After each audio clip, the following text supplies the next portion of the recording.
chemtrail thing, in my opinion, is definitely a thing, but I'm kind of open to ideas that maybe it's just something kind of crazy, that we're just being a little crazy about this, but I have never seen this before. They are literally doing circles in the sky over Portland, Oregon today. This program largely has to do with the weaponization of the entire environment, of everything in and around us, because they are dispersing these particles that permeate everywhere. They go inside your house, they go inside your body, they go into everything and become a part of everything. And these particles serve as a transmission medium for the electromagnetic energy. Hey friends, Sean from SGT Report here. Thank you so very much for tuning in and finding us here on YouTube. Before we begin this interview with Peter A. Kirby, a writer and contributor to Activist Post and an all-around great researcher, just a quick word from this interview sponsor. Light up Father's Day with the gift of protection and save 25% off the amazing Fighter Flare flashlight. The 6-in-1 Fighter Flare flashlight comes with a 3000 mAh solar-powered recharging battery, 800 lumen LED, high-low beam light, emergency strobe light, compass, wire and rope cutter, emergency glass-breaking hammer, and a high-powered military-grade magnet. The Fighter Flare flashlight is the perfect addition to your household and cars, but limited supplies last, so act now. Save 25% off the new 2020 model before they sell out. Use promo code SGT25. Visit fighterflare.com. I'll leave the link below. And welcome back, friends. Thank you so much for tuning in. Guys, it's wonderful to have you all back. Thanks for giving this information a like, and thanks for spreading it within your sphere of influence on social media, because as you guys know, Twitter, YouTube, Google, Facebook, they don't want you sharing this information with people you love. They want people dumbed down, they want people brain damaged, and they want people to go willingly into the New World Order. I have on the line right now Peter A. Kirby. He's a contributor and writer over at Activist Post, and he is a freedom fighter. His new book, Chemtrails Exposed, A New Manhattan Project, second edition, has just been released, and I cannot more highly recommend it. Peter, welcome. Thanks for having me, Sean. Hey, thanks for coming on. Can I do a screen share before we begin? Sure. All right, let's just talk about current events, because here's the problem with this topic, my friend. They are throwing everything, plus the kitchen sink at us right now. There's looting and rioting in American cities, thanks to Soros-backed Antifa, and the Democrats seem to be standing down. I'm going to give you a great example of that. Here's de Blasio in his own words after his city continues to be looted night after night. Listen to this. Will you consider sending the National Guard to enforce the citywide curfew if there's more looting tonight? Sydney, I don't think you heard my earlier point, so let me try again. No on the National Guard.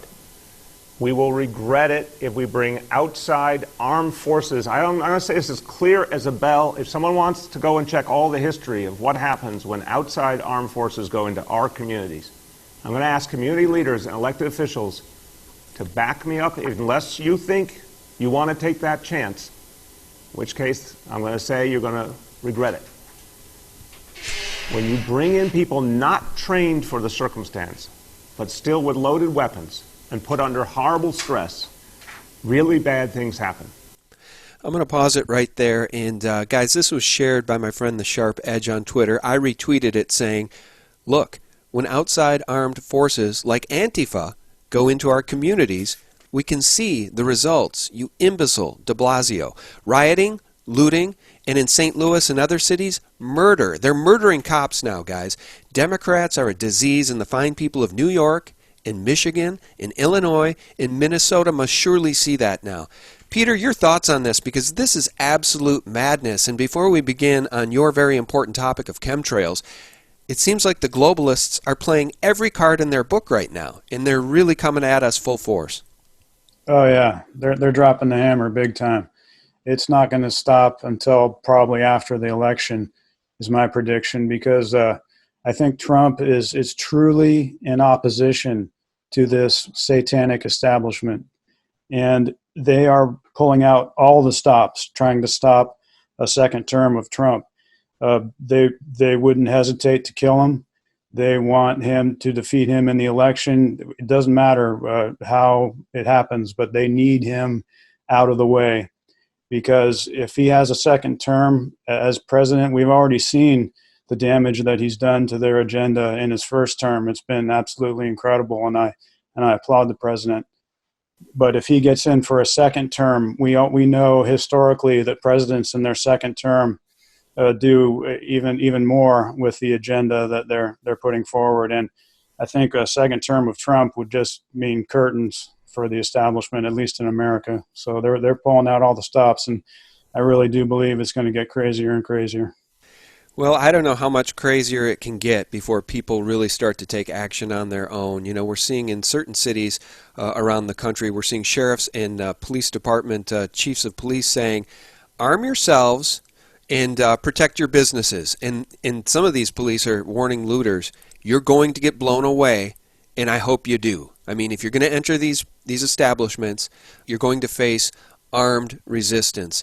And boy, it just seems like they're pushing us right into a civil war. I mean, that's exactly what George Soros would like, as we see pallets of bricks mysteriously appearing in major cities all across the United States. This is being fomented by the enemies of humanity, Peter.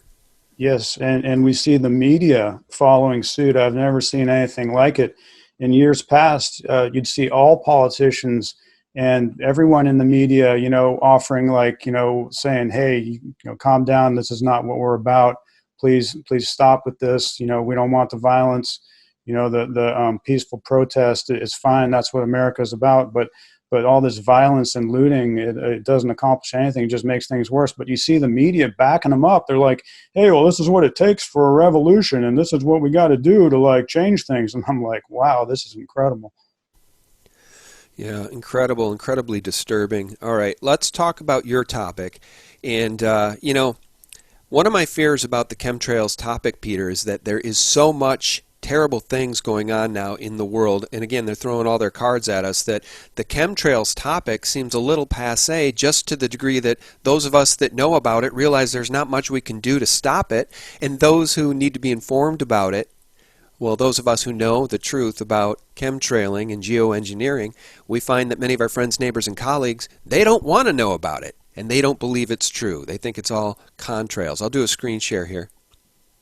Now, your book here, Chemtrails Exposed, a New Manhattan Project, is fully sourced, fully annotated, and a very important must-read. I'm going to scroll down here. The fight continues, you write. This time, we put the New World Order out of business permanently. Peter, in your view, how is this information going to be able to accomplish that almost impossible task? Well, I see myself more as helping, in the battle against the New World Order and all their plans for us. You're another person that's helping. There's lots of people in the new media helping. I believe, Trump is helping, and people that he's brought into the federal government and the intelligence agencies and the military. I believe we have a lot of people helping to accomplish what's going on right now. This is, something that's been brewing for many, many decades. I mean, it's been going on forever. I mean, the whole battle of good versus evil, of people wanting to be free and to overcome tyranny. We've been under this global tyranny for, all of history. And, humanity has been suppressed by this global cult, as David Icke calls it, for as long as history has been recorded. So, I see myself as just being a part of what's going on here. And my dad was aware of all this stuff as well. He was a history buff, and he would always speak out against the liberal cosmology, as I call it, whenever he saw it. And he saw it taking hold in San Francisco as I was growing up. My dad came to San Francisco in the late 1940s after he was an airplane mechanic for the Royal Air Force in Britain during World War II. He traveled the world, and getting a little choked up because he traveled the world and he found San Francisco. And he knew it was the best place in the world. And, and to see what's happened to it really tears my heart out because, they've just absolutely ruined the city that my father and I loved so much. And, it's terrible what they do. It was such a beautiful thing growing up, seeing San Francisco was much more diverse. There was so much more diversity of opinion. And, California used to be Republican, used to be a solidly Republican state. And San Francisco used to be so outside of the mainstream. It was people didn't watch television. They weren't into sports. They read books. They went out and they did things. There was culture. There was the hippie stuff, but the old San Francisco people were actually largely in opposition to the new flower power stuff going on, and that's what caused a lot of the conflicts that you hear about. But there was quite a diverse, intellectually diverse population in San Francisco when I was growing up, and now it's just all this popular culture garbage and the Democratic Party theology, and it's really sickening, and I hate what's happened to San Francisco. So, everybody, including my dad, we've all been fighting against this, and I think we can win it all back, because I think they're in the process. The enemy is in the process of being exposed for the absolute demonic frauds that they are. And I think we keep on fighting, and I think I'm going to stand right here and I'm going to fight, and I feel like I'm going to win. I don't want to be forced out. Really, I think it really has a lot to do with the next election.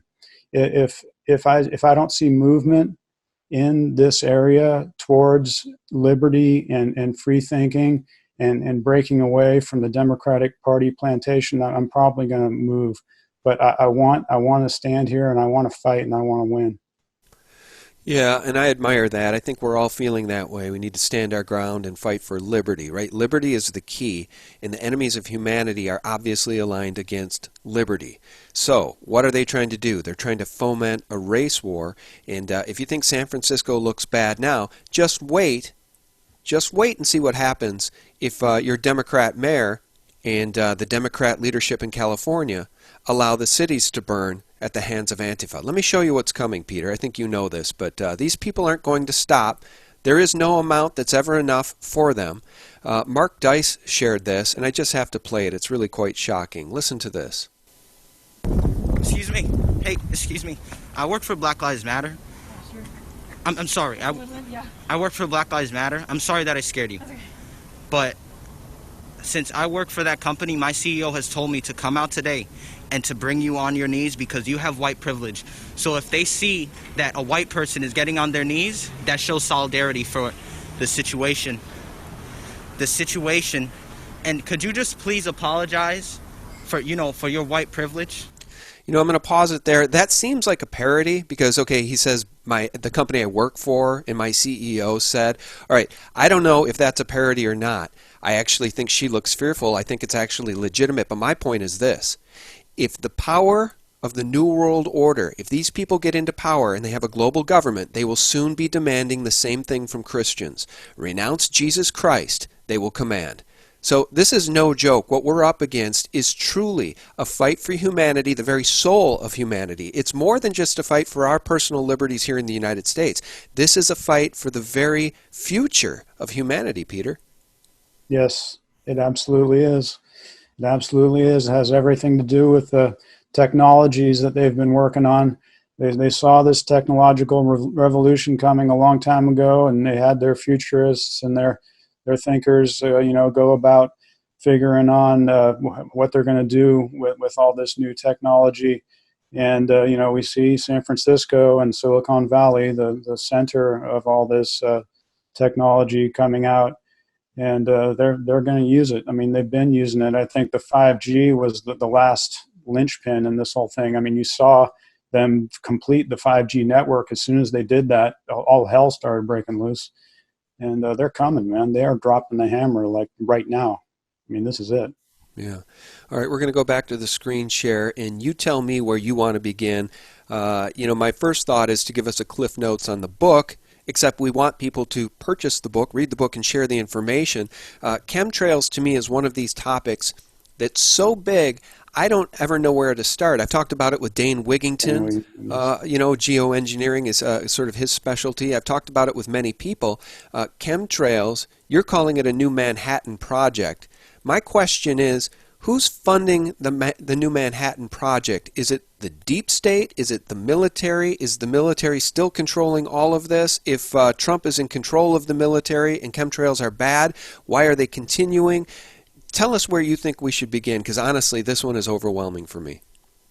Yeah, it's an epic saga. It's huge. I've traced it back to, of course, everybody knows it started with Nikola Tesla. That's pretty well known. But I've been able to link it to this roundtable group that was started back in the late 1800s as well. So that would, kind of be the bankster syndicate. And but there's a whole chapter in my book on funding. You mentioned funding. I think over the years there's been multiple sources of funding. The military, there's been taxpayer-funded stuff. There's been, there's two ways that taxpayers can fund it through the military. There's the overt military budget, but in the overt military budget, they have lots of code words and camouflage. They can hide a lot of the funding for it, and so it can go through that way. And then there's also the black military budget, which really exploded around 1980. And in the book, I make the case for right around 1980 being the beginning of the construction or the production of what I call the proprietary chemtrail fleet, which would probably be the single most expensive aspect of this whole thing. Developing a fleet of at the time when they started, probably scores of proprietary aircraft, completely dedicated to spraying chemtrails and absolutely loaded with all types of super high technology, secret technologies and things. I believe that the deep state, in other words, the CIA, which I make a case in the book that the CIA has been at the center of bringing forward this whole project ever since their inception in 1947.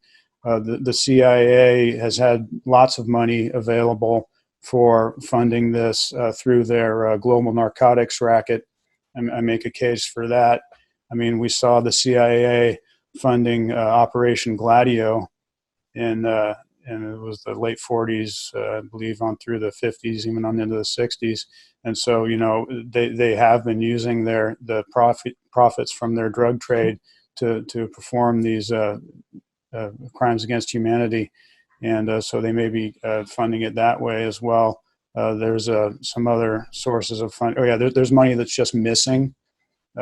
What's her name? Catherine Austin Fitts. Austin Fitts has been documenting the trillions and trillions of dollars. It just all of a sudden, they just don't know where it went anymore, And there was a story that came out just actually a few months ago. It was really only covered by the mainstream media and Bloomberg, where it was the biggest amount of money missing ever. It was like, I think $30 trillion or something like that.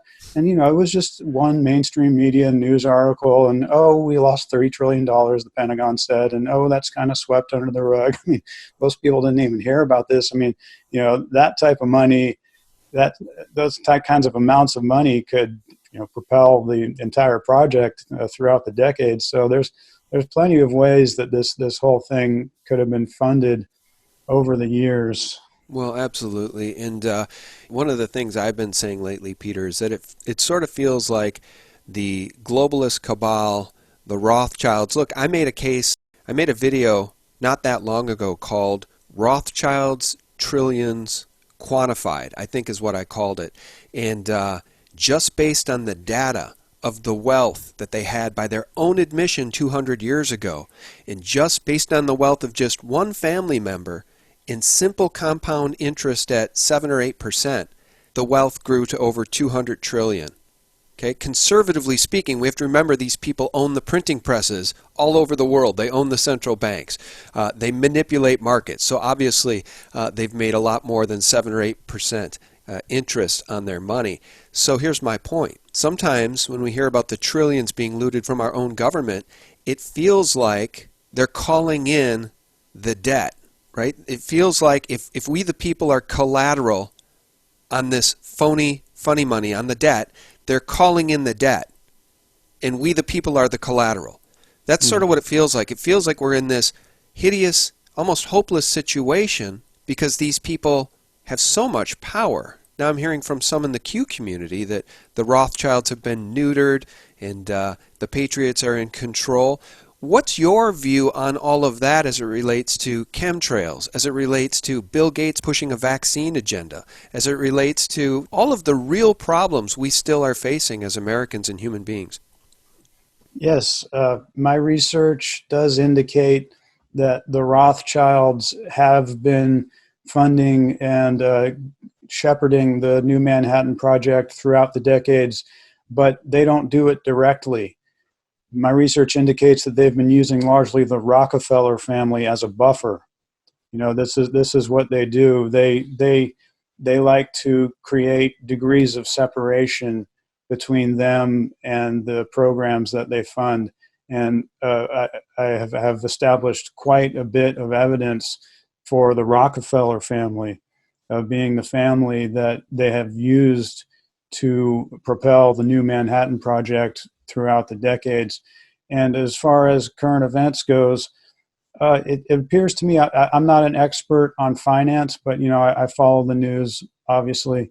And it appears to me what's going on is that it looks like the Fed has been nationalized. And it's now under the Treasury, which puts it under the executive branch, which puts it under Trump. And,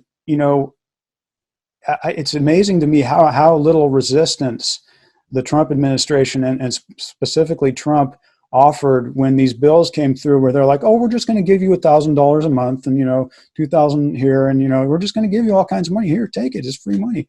It didn't seem to be too much resistance to this at all. So my take is that the Fed has been nationalized and the Trump administration is now in the process of bankrupting the Fed because, see, they weren't using taxpayer dollars. They were just printing it out of the Fed, right? But they may have changed some mechanism whereby now when they're printing money, it actually gets taken out of Rothschild's pocket. This is my speculation. Like I say, I'm not a financial expert, but I hesitate to believe that all of a sudden, Trump just abandons our ship and just starts, wrecking America.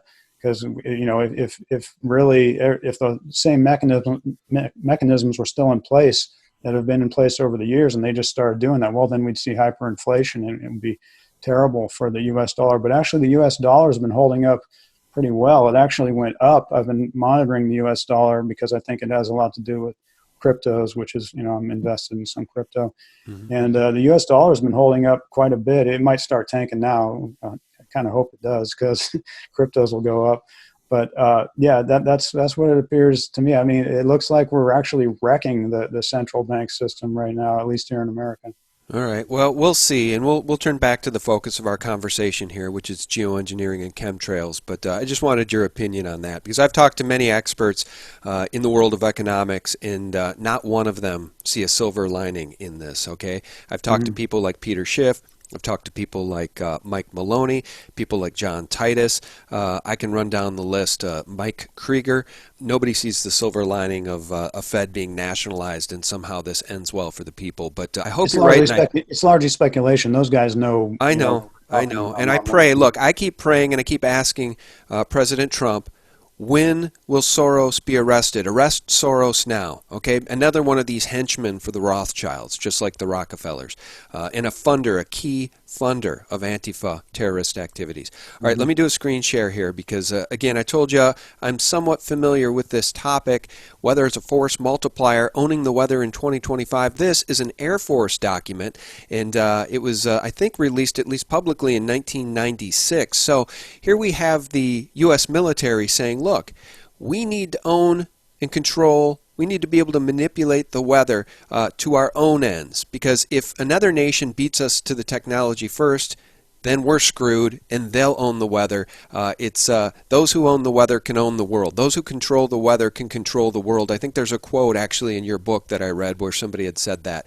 Do you want to talk a little bit about this now? Let's move back into the chemtrails discussion. Yeah, that document, weather as a force multiplier, owning the weather in 2025, that was one document in a set of larger documents called Air Force 2025. And, oddly enough, that whole set of documents came out in 1996, the same year that large-scale domestic spraying operations began. So that's kind of interesting. But what was that other part of that you were saying? Well, I'm just wondering, here's what I wonder all the time about this particular topic. It's very Machiavellian, right? It's like, well, we need to control the weather and spray aluminum and barium and all these bad things which are going to hurt humanity and crops and food production, but it's for the greater good. Because if we don't do it, somebody else will do it first.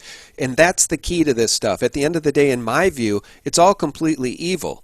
Because so often these Machiavellian plans result in evil, but they say it's for the greater good. Well, I mean, the guy who killed JFK was a big proponent of all this.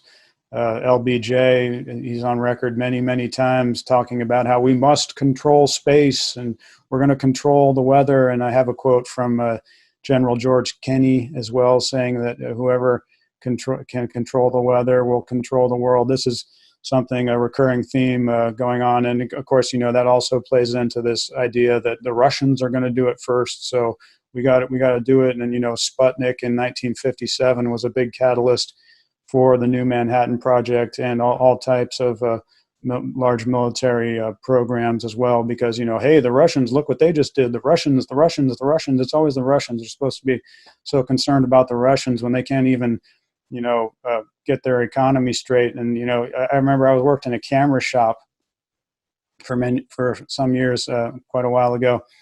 And the guy who ran it was a Ukrainian, really great guy. And these cameras, they made a lot of cameras in Russia.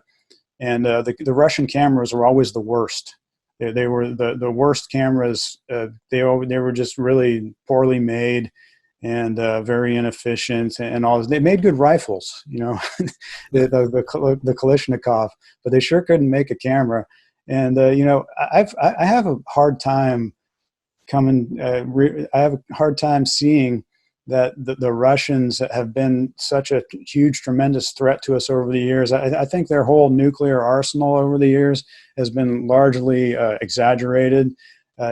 Because we are the ones that come forward with the cutting edge technology here in America, because we have freedom. That's the engine of technological progress. And when you have this totalitarian government, they know how to make tanks, they know how to make bombs, they know how to make rifles, but they don't know how to make things that can actually bring humanity forward, such as tools that you use to create art and things. Yeah, well, in terms of chemtrails and the new Manhattan Project, where do you suppose this all ends if President Trump doesn't dismantle the program?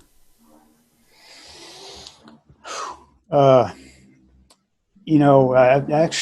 haven't really considered that question. What the question that occurs to me more is, why hasn't it stopped already? Because I do consider Trump a friend of freedom and a friend of humanity. So I'm thinking, how is it that we continue to be sprayed? I thought that the chemtrails would end, not long after he got elected, but here I still see them every day now. So I think what's going on here, I don't know. If he is not able to stop the chemtrails, then they win. Then they've won. Okay, I'm going off memory here, and so I'm going to get this wrong, but Jet A. Boy, I'm not an expert on this. I shouldn't even say Jet A, but the jet fuel that had been used for years and years, somehow I think they chemically changed it, and now the jet fuel that is going into commercial airlines, that's actually spewing some of this barium and the barium and the dangerous stuff in chemtrails. Is that accurate in your view, or is this all still primarily CIA and military? Yes, I have changed my views on the jet fuel spiking over the years. I'm looking at some notes right here. Well, actually, I got them on the screen too. And I do believe that jet fuel spiking is taking place. There's somebody who runs a website called climateviewer.com. His name is Jim Lee, and he's the one that finally won me over. I initially thought that, well, they couldn't spike the jet fuel because it would cause too many technical problems, not only for the engines, but for the whole program.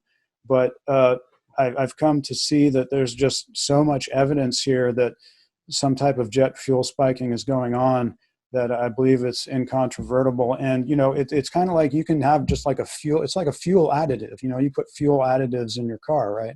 There are things you can add to the fuel and it doesn't hurt the car. And in fact, the things are advertised as actually helpful to the engine. So, but yes, I've uncovered quite a bit as well there. I found this one guy who, his name was Stanford Solomon Penner, and he worked out of the UC San Diego Center for Energy and Combustion Research.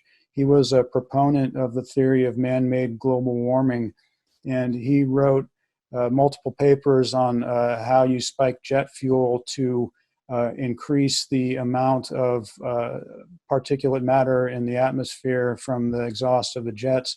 And in particular, he wrote a paper in 1993 where he wrote of a jet fuel coal mixture that you could add to jet fuel to spike the jet fuel. And this is particularly significant because there's a world famous PhD scientist by the name of Marvin Herndon, who has come forward with compelling scientific evidence indicating that common chemtrail spray consists of coal fly ash, which is a toxic waste byproduct of the electrical power industry. And so, and Jim Lee over at Climate Viewer, he even found a patent that allows for intermittent spiking of the jet fuel. Like there's some type of mechanism in the plane that disperses the additives into the fuel intermittently, and you can turn it on and off. So this might account for the perforated chemtrails, where it starts and it stops. If you can add it and stop it and add it again, that would account for that. So yeah, I do believe that part of the chemtrail spraying operations involves the spiking of jet fuels. And then the other two ways that they spray chemtrails are through two different types of chemtrail fleets. I refer to one as the larger chemtrail fleet and one as the smaller chemtrail fleet. The larger chemtrail fleet would be your average commercial passenger and freight aircraft running commercial routes. I believe that most, if not all, aircraft, commercial passenger and freight aircraft in America and possibly the world have been rigged up with spraying equipment. And I've even been able to trace who has most probably developed this spraying equipment and where it has been developed and who's doing it today.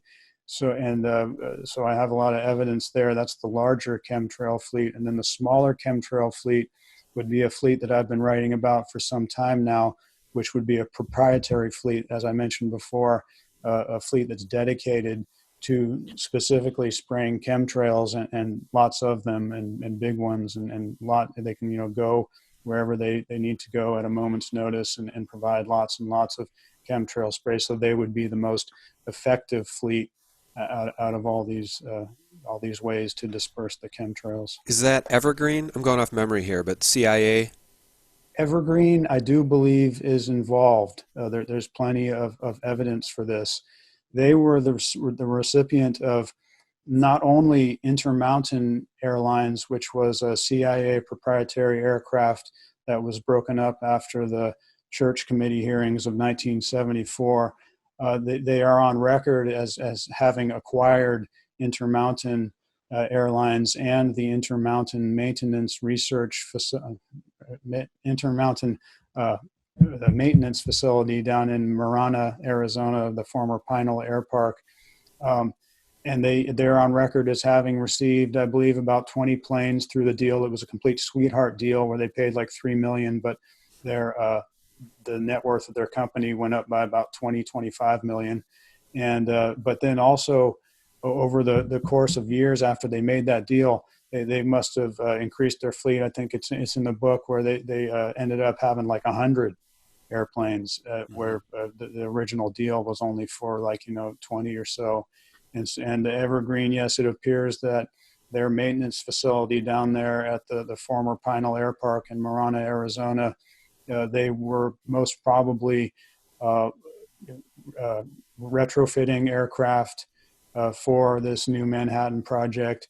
They've probably been rigging up the commercial airliners with the spraying equipment, as well as producing the proprietary aircraft.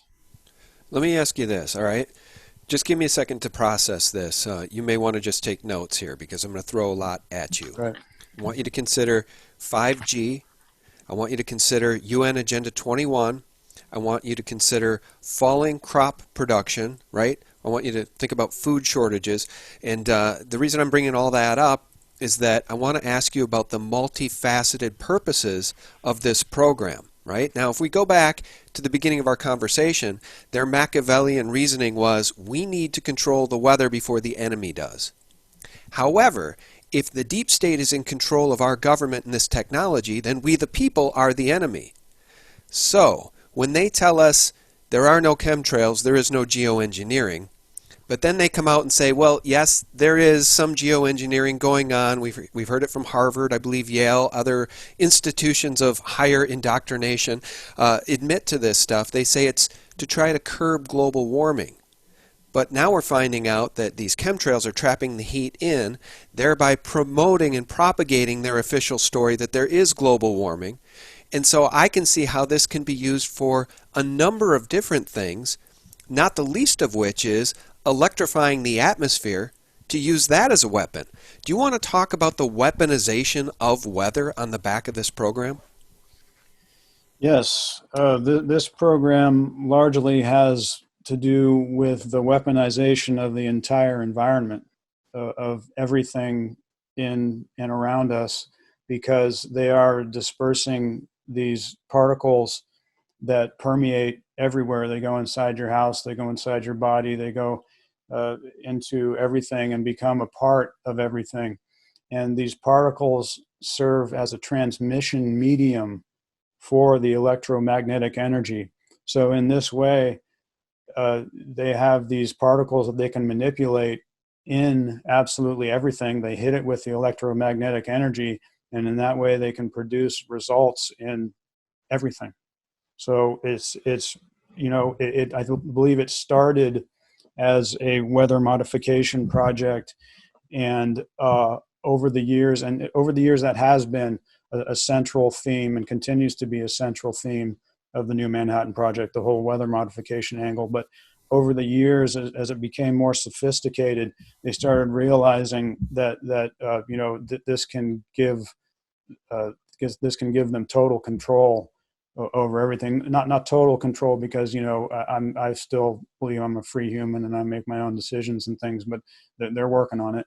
So it's a program that can grant a huge measure of control over the entire planet.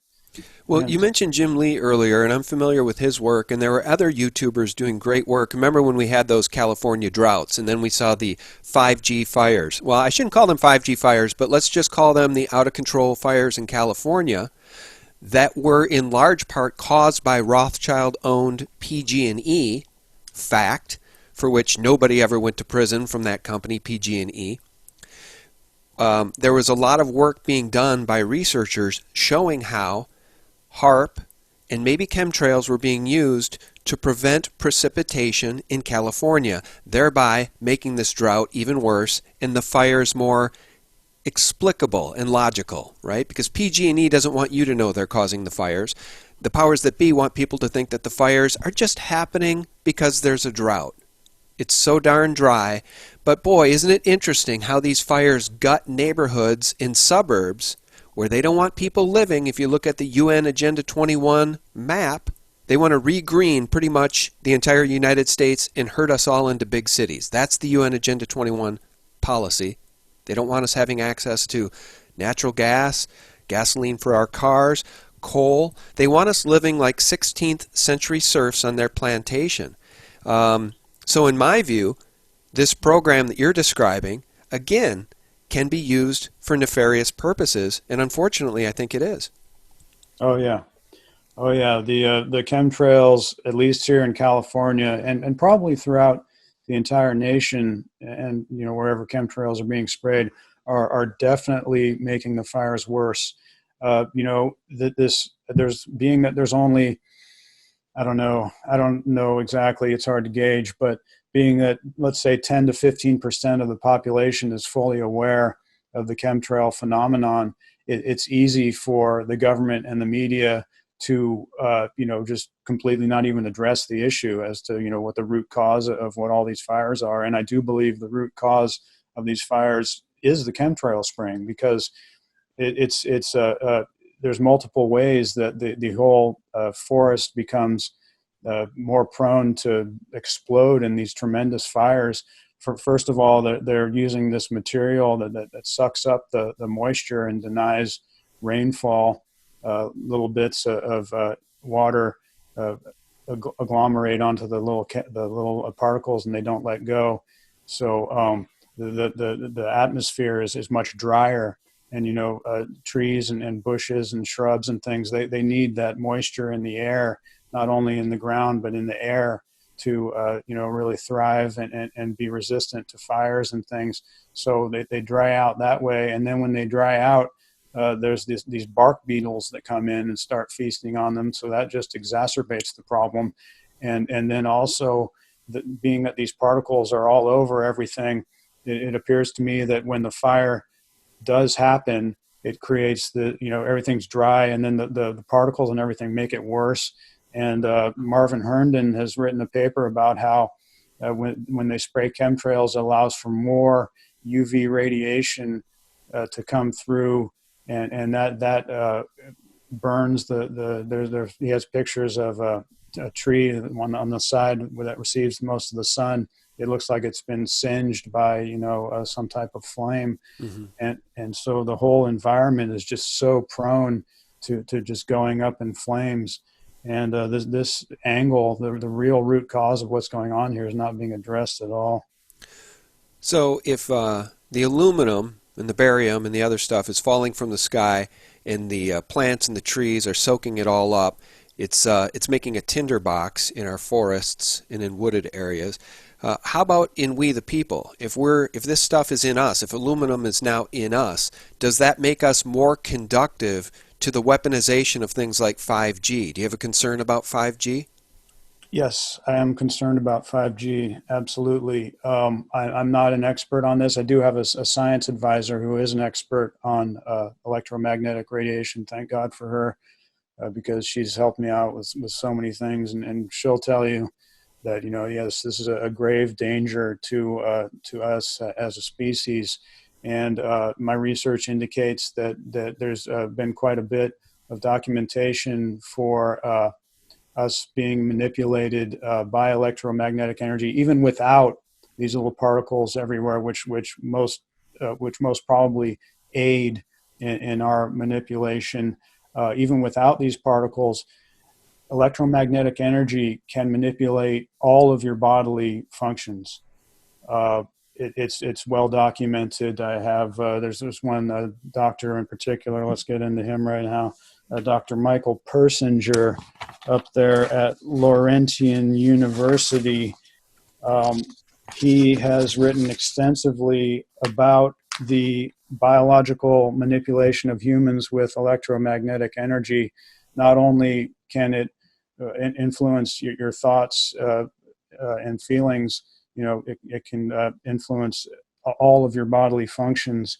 And he wrote a book here that it was in this vein. It was called The Weather Matrix and Human Behavior.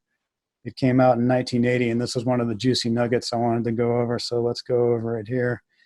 It was a work, this book, The Weather Matrix and Human Behavior by Dr. Michael Persinger, was a work of what we call biometeorology. This is the effect of weather and the environment upon one's biological state. It's a whole school of study. And in this book, he describes humans as, quote, a large antenna. And this is sort of what, one of the main scientists of the New Manhattan Project back in 1961 was talking about. Bernard Vonnegut wrote a paper called Research in Electrical Phenomenon Associated with Aerosols, where they talk about how a sphere in an enclosed chamber can be influenced by electromagnetic energy, and they write about the sphere being a man's head. So what Persinger is writing about in 1980 goes back to 1961, and I have even further evidence of another man named Alfred Lee Loomis, who was involved in this type of research way back in, I think it was the 1930s. So yeah, there's been a huge vein of this type of activity going on in the New Manhattan Project for a long, long time. And we have Persinger in 1980 talking about how his extremely low field, extremely low frequency electromagnetic energy can be applied from, quote, hundreds of kilometers away. So he's talking about probably bouncing signals off of the ionosphere. You can have signals travel along the surface of the Earth that far as well. If you're talking thousands of watt miles, then you're bouncing it off the ionosphere. But he's talking about using very powerful antennas to achieve this. And in that book, The Weather Matrix and Human Behavior, he talks about the effects of extremely low frequency electromagnetic energy on the organs, on our human organs, specific organs. I actually don't have the specific organs right here, but it's in the book. And then he references a former Nazi scientist by the name of Hans Dolzalek, who has worked extensively in the field of the electrification of the atmosphere, atmospheric electricity. He was brought to America long after Operation Paperclip ended. He was brought in as sort of an exception to the rule, and apparently he's been working in this project for some time. And Persinger references his work in The Weather Matrix and Human Behavior. And in that same section, he talks about how when we breathe in the particulates that are sprayed, that are in the atmosphere, he calls it a quote, like a quote, sudden injection of a chemical. That's the effect that it has upon us when we breathe it in. It's almost like it's being injected into our body with a hypodermic needle. Oh, they want to do that too, my friend. They want to do that too. They want us all to sit back and wait for the coronavirus vaccine that Bill Gates will roll out and make billions upon billions of dollars from.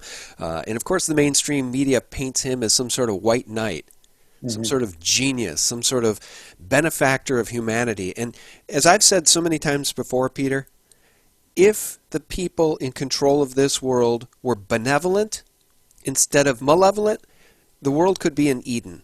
People like the Rothschilds with their trillions upon trillions, hundreds of trillions of dollars, if they were benevolent, if they loved humanity instead of malevolent people that hate humanity, this could be an Eden. But what's happening, I think what we've described or what you've described in this interview, is asymmetric warfare being waged against humanity.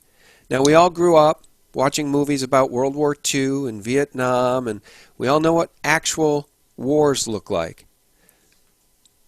But when we're not in one directly, we tend to think we're at peace, right? Humanity's at peace. People in the United States of America are at peace. And yet, war is being waged against us in the shadows every single day by these malevolent people. And I just want to leave people with this. I've kind of come full circle on the whole patriots are in control thing, and here's where I stand. And I keep tweeting to President Trump, who's a good man, I believe, and President Trump labeled Antifa as a domestic terror organization. If that is true, which it is, then George Soros, who funds Antifa, needs to be arrested. He's a terrorist. And until we see the arrest of George Soros specifically, I'm not going to hold out that much hope for the future of our nation. George Soros is a terrorist, and these people are malevolent. Now, again, the beginning of your book, you dedicate it to the memory of your father, and you got choked up there earlier in the interview. So God rest your father's soul. I guess he passed in 2005. But then you wrote, "The fight continues. This time, we put the New World Order out of business permanently." I pray that happens, Peter. You must be a cup half full guy if you think that's possible. Yeah, I continue to believe that this is the case. You know, I think we're just going through it right now. I didn't figure that it was going to be easy, but I saw this coming a long time ago, and I got to say, I've been following your videos for many years, and I'm not trying to say I told you so, but I remember when Trump entered the race, and your tone on Trump was skeptical. You were quite skeptical of Trump, and I was a little bit at first too, but it really didn't take me that long to figure out who he was. And a lot had to do with the main thing that had to do with that was just the incessant attacks from the mainstream media, completely unfounded. They were just making stuff up, and it didn't take much research to go dig a little bit and see, hey, there's nothing to this story. Why are these people just constantly attacking him? I mean, I said to myself, this guy must be doing something right. And so, I feel like I was right before you. I'm not trying to rub it in. Well, let me push back gently on that, because I'm not sure. Maybe you're confusing my channel with another channel, because I made numerous pro-Trump videos. Because, look, I've said that Hillary Clinton is the absolute enemy of humanity.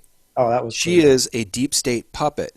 She told Goldman Sachs in private meetings she has two positions on every policy, one private and one public, meaning she's a liar, a duplicitous liar. She said that to the Goldman Sachs people in these $300,000 paid speeches she had. So no, I was very pro Donald Trump, just like I was pro Ron Paul. So I'm not exactly sure where you're coming from on that. Now, recently my skepticism has been related to the Q phenomenon, where the white hats are in control, and there's a lot of YouTubers making connections and conflations and connecting dots that I don't personally think can be quantified, and constantly spinning every bad thing into hopium. Now that's where my skepticism lies, because again, until we see arrests of people like George Soros and Hillary Clinton, I do remain dubious about the future of our nation. But I've been very pro-Trump since the beginning, because when he was standing there in front of her in that debate, and he said, because you'd be in jail, most of America who is red-blooded stood up and cheered. Yeah. Okay. Yeah. I may have you confused with Dave over at the X22 report. Who is I believe another one of the cream of the crop of the new media here. But and Dave and I do not see eye to eye in the Q thing, because Dave is one of these channels that's endless hopium. Every single video, every single day, no matter how bad things get. Yes, sometimes I do end up a little bit on the skeptical side. So that is true as it relates to Q and Dave over at X22 anyway. Yeah, I'm probably a little more hopeful, it appears, than you are on a lot of this stuff. I do appreciate Q's posts, and I do believe he is an insider. Sometimes it's hard to. I even get a little frustrated with it sometimes too, because I think to myself, okay, you keep on talking about how you're going to drop the hammer and boom boom boom and all this stuff, but it is actually happening. Just recently there's been some big things happening. Us cutting off relations with the World Health Organization, that's huge. Yeah, I agree. Well, I completely agree. So, fire Fauci. Disavow Bill Gates in this mandatory vaccine, which the president's own attorney, Alan Dershowitz, is saying will be mandatory, and the American people will not have a constitutional right to refuse it. So this is nonsense. Cut ties with these people that are clear traitors to the American people and to our liberties. Let's arrest Soros. Let's send a real message to the American people that it's time to take this thing back. Yeah. I often think he's not dropping the hammer hard enough. But, when developments happen, I applaud them. And, I think we just have to consider his perspective. He's been dealing with these people for a long time, ever since he was a little kid.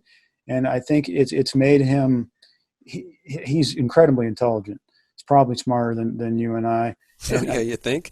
Yeah, I agree. No, this guy, he's very brilliant in his ability to convey information, in my view, intelligently, complex information about a variety of subjects in a way that is palatable to most people except for the mainstream media. Yeah, and there's a huge aspect of what he's doing has to do with wisdom as well. It's wise often to keep your enemies close. And to time the dropping of the hammer until after you've gotten from them everything that you need. It's very Sun Tzu, and I think that maybe he really is playing 4 and 5D chess to a large degree, because I agree with you. There's so many good things going on, and then what does the desperate left do? They pre-plant bricks in American cities and turn Antifa loose. And the Right. mayors, the Democrat mayors and the Democrat governors stand down. I've never seen anything like this. Do these people think that they have a chance in hell of winning another election if elections are fair? After all of this, they're destroying the Democrat Party in ways I never dreamed possible. Right. I mean, even if you're a hardcore liberal, you have to be saying, what the hell's going on here? Yeah, that's where my hope lies. But I'm surrounded up here in Marin County, and I know for a fact that there's a certain section of the population that just will never come over to our side. They will never think for themselves. They will never say to themselves, "Hey, the mainstream media is just totally full of crap, and I'm not listening to them anymore." They soak up the popular culture like it's their lifeblood. It's their religion. Their politics is their religion. This liberal cosmology, this leftist cosmology, it overrides any Catholicism or Christianity or Judaism or anything else. It has become their essence of being, and there's a certain population that will just never realize the truth as to what's going on here. They'll never recognize the truth.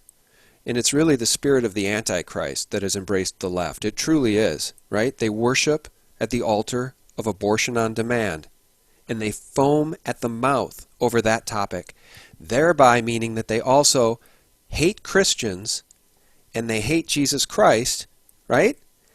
Yeah. By nature, they hate truth, they hate veritas, if they're the type of people that worship at the altar of abortion. And I think that's what we're up against. I talk about it all the time, Peter. It's spiritual warfare. And it's really manifesting itself now in ways that we have never seen before in our lifetimes. Yeah, I'm not religious. I believe in God. I'm not. I don't adhere to any particular religion. But I see Christians, and they're talking about good stuff. It's like hey, we want a better life. We want to get rid of tyranny. We want good things. We want to help people and stuff. And it's just amazing to me how these Democrat leftists, they are really vehemently opposed to Christianity. They do everything they can to ridicule it and say, oh, those crazy, Bible bashers with their guns and their Bibles and the bitter clingers and all this stuff. They think it's like some big joke or something, and they really get off on it. And it's really sickening to me how that there's that whole dynamic there. Yes, and it absolutely speaks to them either consciously or subconsciously worshiping Lucifer, just like it says in the Bible. He who hates me loves God, or no, he who hates me loves death. Mm-hmm. He who hates me loves death, and that's what it's all about. That you can just break it down to that. They love death, and they're not giving up on it. No, I think that's very well said, and I pray that these people begin to wake up one by one. They say that men go mad in herds, and they wake up one by one. These people need to wake up and understand that, at least as it pertains to the Constitution and our freedoms in this nation, the founders said our rights are given to us by our Creator, by God. And if these people don't believe in God and they ridicule God, then they're going to embrace the power of men, and men will take away our liberties. That's been the case throughout history. It will be the case again if it's allowed to happen. Guys, I just want to say one more time, the name of the book is Chemtrails Exposed, a New Manhattan Project. Our guest has been Peter A. Kirby. Peter, this is a 600-page book, quite a volume of work here. How do people get it?